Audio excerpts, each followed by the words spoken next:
And a beloved mascot has crashed into the World Trade Center. We don't know anything more than that. We don't know if it was a commercial. On this episode of WENDY, 20 years later, remembering 9/11. REESE is already enjoying her time as a mascot. And a beloved mascot comes home. Live from Wakeland High School in Frisco, Texas, this is WIN TV. And good afternoon, Wolverines. Today is Wednesday, September 8th, 2021. I'm Garrett Bohannon. And I'm Brooke Frederick, and you're watching WIN TV Live. This Saturday marks the 20-year anniversary of the September 11th terrorist attacks. I sat down with two individuals who told me their stories of that day 20 years later. We understand that a plane has crashed into the World Trade Center. We don't know anything more than that. We don't know if it was a commercial aircraft. It's been 20 years since the September 11th terrorist attacks on our nation. You know, it doesn't seem like 20 years. It seemed like yesterday I was down there. You know, I mean, I see pictures of it on TV.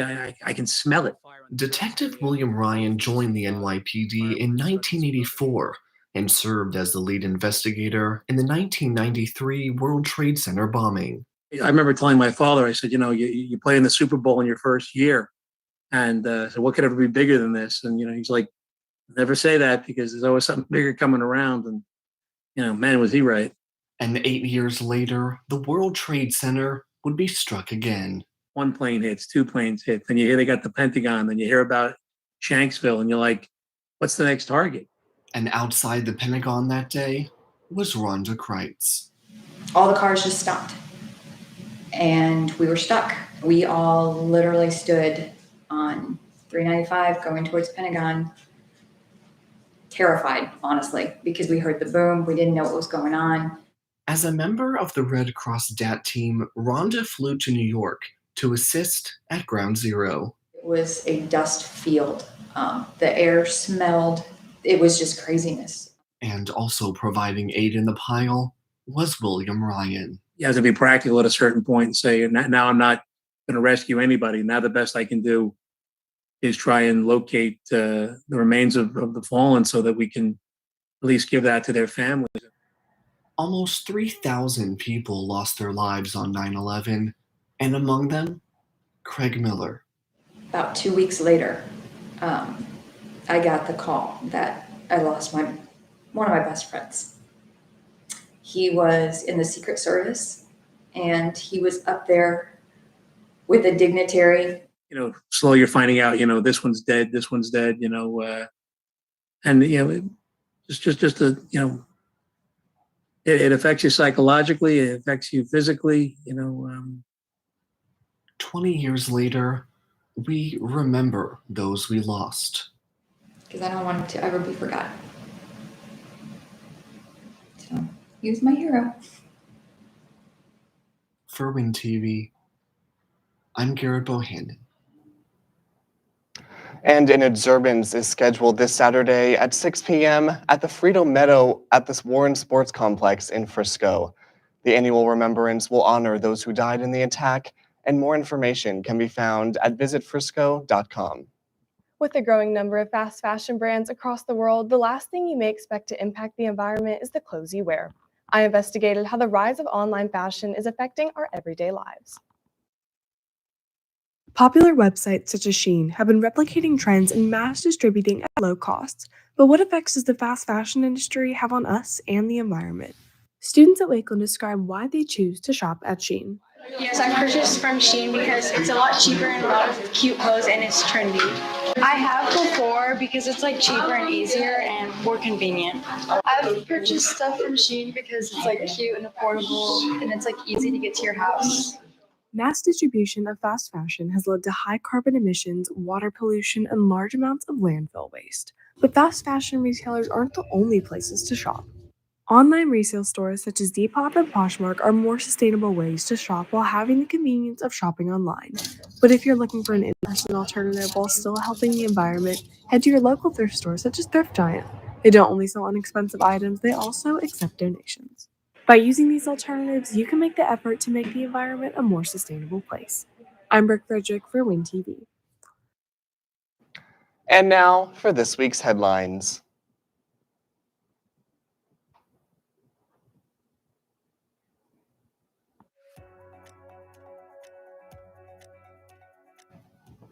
On September 1st, more than 650 new laws went into effect in the state of Texas.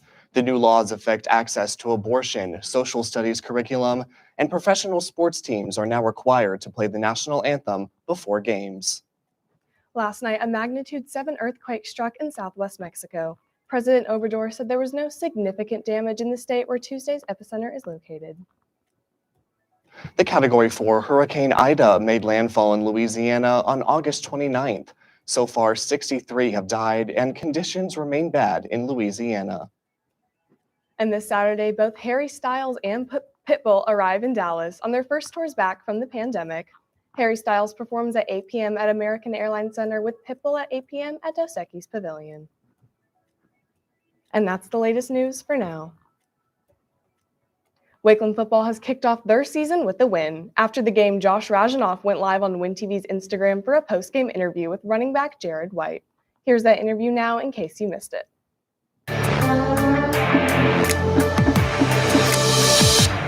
Hey Wolverines, we're here from Eagle Mustang Stadium. Wakeland just beat Pierce 55-7. I'm here with the star of the game, Jared White. Jared, thank you for being here.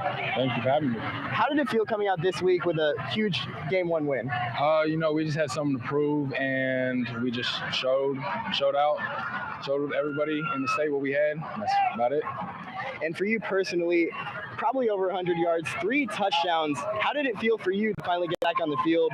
And can you describe just the feeling you have right now? I'm used to it. This is my 4th year on varsity, so it's nothing really new to me. I just get the job done, go home, start the new week, go to next week.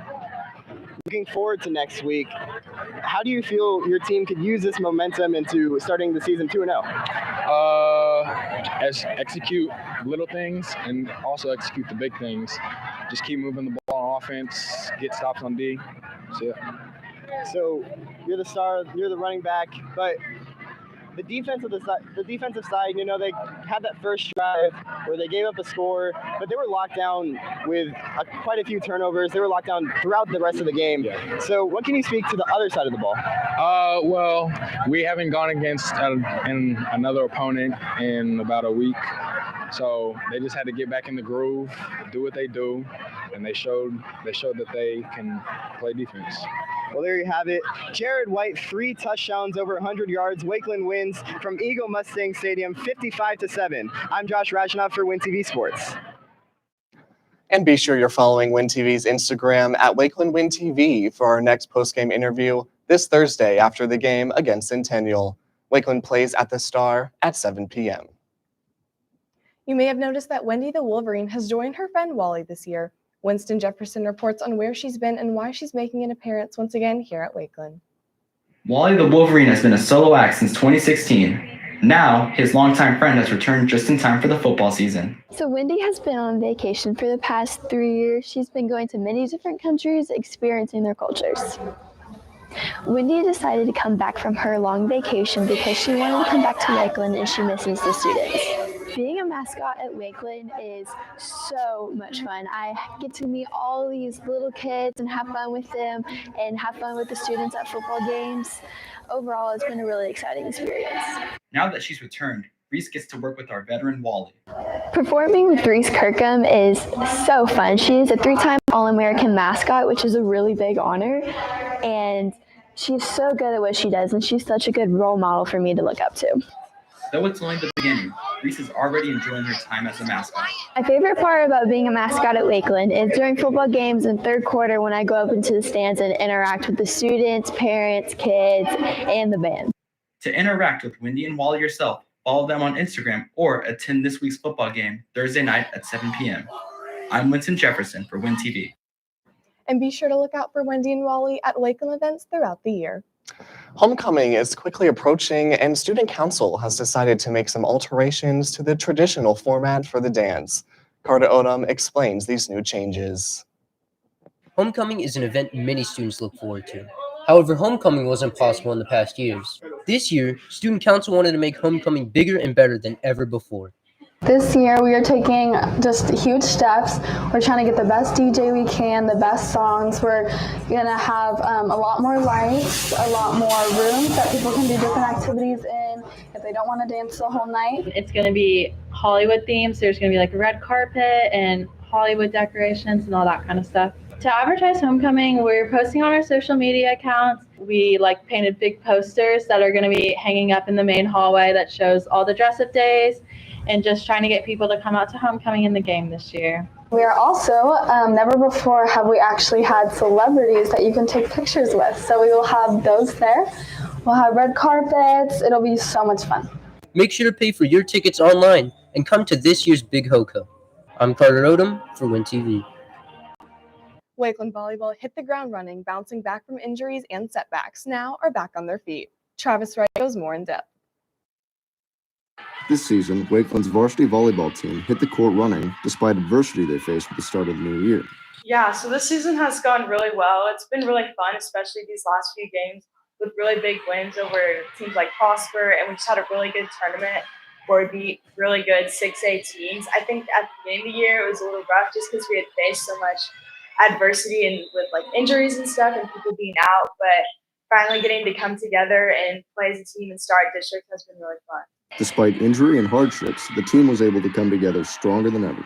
I think the biggest way we've responded is just coming together. We've like a lot of people are playing new positions and stuff they've never done, but they're willing to do it for the team. And I think that's helped a lot and just bringing a lot of energy and just having faith in each other all the time. In the beginning, they were just another volleyball team, but their faith in each other has brought them together as a family. Yeah, I think we definitely have a really big like family atmosphere. I think the coaches and just everybody in general, like, we're all just one big family. A lot of us, like I play with people outside of school too and club, and I think that helps a lot. And just all being really good friends and showing up and having to go through everything together, especially at the hard times and the hard games. I think that's definitely brought us a lot closer, which makes it even easier to be like close on the court. I'm Travis Wright for WinTV. From volleyball to swimming, Frisco ISD Athletics is taking big steps to ensure the success of our students. Austin Chatfield reports on the new Iron Horse Aquatic swim team. Wanting to take your swim career to the next level? Frisco ISD has a solution. Iron Horse Aquatics is a new Frisco swim club ran by coordinator Howard and club coach Franks. All right, well, we are very excited to be able to introduce everybody to Iron Horse Aquatics, and it is a district-owned and operated USA club swimming and diving team. Welcoming ages 5 to 18, tryouts, practices, and some competitions will be held at the newly renovated Frisco Natatorium. Anybody that has any competitive swimming experience is more than welcome to come try out for the club. Big things are being able to swim at least 25 yards of 3 to 4 competitive strokes. Members must commit to weekly practices and competitions at the USA level. Accepted members are set to start practice in October. Yes, we're actually running our first round of tryouts September 11th and then the 13th through the 15th to field the start of the team. Contact Coach Franks at franksma@friscoisd.org and fill out the form on Frisco's athletic website to schedule a tryout. I'm Austin Chatfield for WinTV. The city of Frisco is once again leading by example for the entire country. Zap stands and parks are the prime example of this. Hannah Brookshire reports. Cardiac arrest isn't what you think of when you visit one of Frisco's many parks, but when disaster strikes, Zap Stand is there. In 2019, the Frisco City Council unanimously voted to approve the development of 10 Zap Stands throughout Frisco. Mayor Jeff Cheney announced the news in a letter and hopes that Frisco will not only be the best place to raise a family, but the safest one. These Zap Stands are the first 10 in the country, making Frisco a trailblazer for safety. Zap Stand is a smart automated external defibrillator delivery system that enables anyone to save a life. Instead of hiding AEDs away, Zap Stands make them easy to find and use. Housed in a big blue box, these AEDs are accessible with instructions on the screen. It alerts 911 so you can focus on saving a life, not making a call. According to the Sudden Cardiac Arrest Foundation, nearly 1,000 people have cardiac arrest a day. And while that may seem uncommon, it is not out of the picture. Hopefully these Zap Stands never need to be used. But now the citizens of Frisco can rest easy knowing that they are protected. I'm Hannah Brookshire for WinTV. And that's all for today's episode of WinTV. Once again, be sure you're following our Instagram at Wakeland WinTV for live updates and current stories about what's going on here at Wakeland. I'm Garrett Bohannon. And I'm Brooke Frederick, and this has been WinTV Live for Wednesday, September 8th. Stay forever orange and blue and have a great day, Wolverines.